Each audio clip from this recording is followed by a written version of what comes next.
With Eric Kane, Brent Hubbs, VolQuest.com. A little 2-minute drill. Today we hear from Tennessee's offensive and defensive coordinators. Let's start with Alex Golesh. Pretty clear, Eric, they're starting to get dialed in on who they think they can win with and who they can't, and we saw that in snap count in the Missouri game.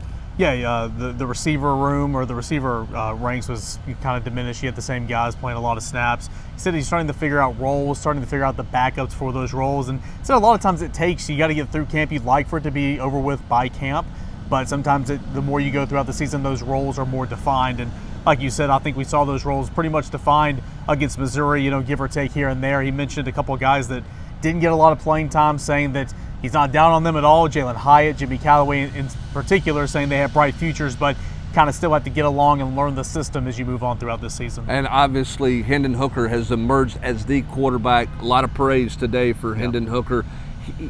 I think he's even surprised Alex Golesh with some things through 5 games, particularly the last 2 weeks. He said when you know what your quarterback is going to give you, he said that opens up so many different things. And I think the way he prepares, Alex Golesh has said that, not today, but he said that before. He said it today as well, that the way he goes about preparing, it's just like an NFL veteran and kind of putting himself in position to be successful, protecting the football.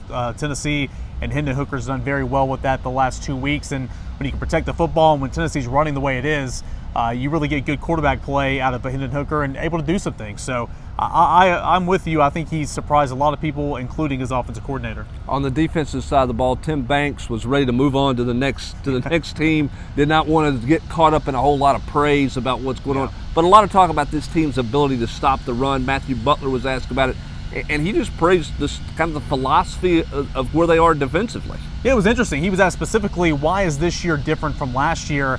He said, it's the way we're coached, the philosophy and how we go about it. And of course, you got to put in the work. You got to win every single day, every single rep, and knowing how to practice. That's something Matthew Butler spoke on too. He said, hey, I've always gone hard when I've been here, but I used to just be flying around not knowing what the heck I was doing. But now I have practice with a purpose. And I think that's kind of been, what this defense has done overall so far with Tim Banks. But one game mentality, week to week, kind of on to Cincinnati type feel. That's kind of the vibe I got from Tim Banks, as well as the 2 defensive tackles we spoke to today. And everyone who visited today made it clear that nobody believes they've arrived and nobody is resting on their laurels. I mean, that was asked to every player, and every player said, no, that was a 1-game deal. We got to go play the next one. Cade Mays quickly pointing that out today. So was Cedric Tillman. But also taking the confidence, saying, hey, it's natural when you get a win like that. When you get a win overall, your confidence is going to, raise a little bit. Matthew Butler said that their confidence is sky high right now, but knowing